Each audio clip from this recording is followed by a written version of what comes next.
Mga MSMEs sa lalawigan ng Aurora nagtipon para sa 3rd Provincial Business Forum. Matagumpay na ginanap noong Agosto 12, 2025 ang 3rd Provincial Business Forum sa Baler Convention Center, Barangay Reserva, Baler, Aurora na may temang Integrating Growth Mindset for MSMEs and Stakeholders.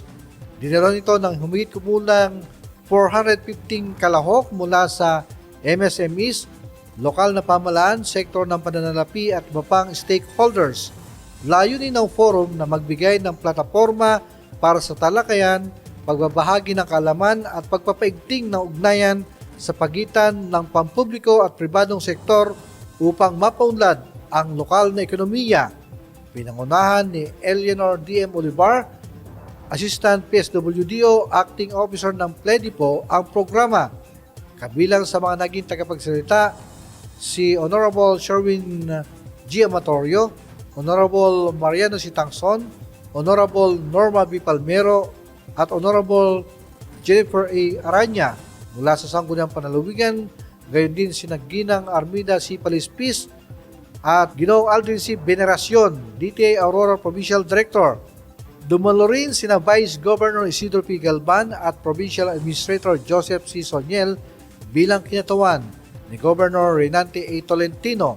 Itinampok sa keynote address ni Dr. Richard B. Simangan, Assistant Regional Director ng DTA Region 3, ang kahalagahan ng inobasyon, kakayahan at pakipagtulungan para sa paglago ng MSMEs.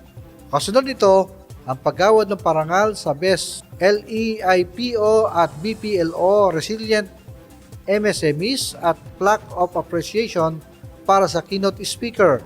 Sa ikalawang bahagi, ibinahagi ng mga eksperto at opisyal ang mahalagang paksa hinggil sa turismo, kalakalan, industriya ng kuryente, papel ng akademiya, additive manufacturing, sektor ng hotel at resort, at industriya ng niyog sa Aurora.